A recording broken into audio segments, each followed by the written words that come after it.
Mabilis na aksyon sa anumang operasyon pinaigting ng Dagupan City Police. Narito ang report.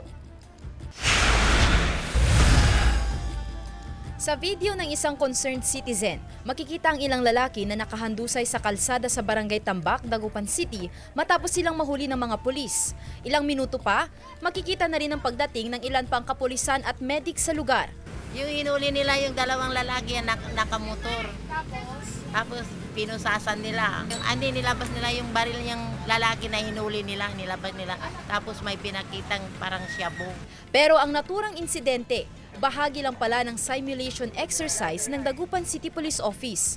Maganda yung gano'n na parang totoo na ginagawa nila. Uy, may nahuli, sabi namin.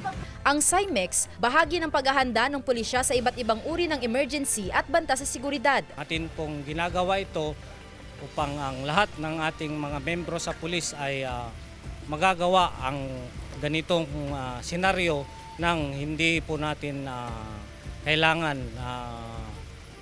gawan ng hindi magandang paraan. Kabilang sa mga isinagawang senaryo ang pagdugon sa krimen tulad ng stabbing at shooting incident. Kabilang ang aksidente sa kakalsadahan. Ito po natin ay papakita na ang ating pagsasagawa ng simulation exercise ay nagiging magaling ang ating mga kapulisan dahil nasasanay po sila dito.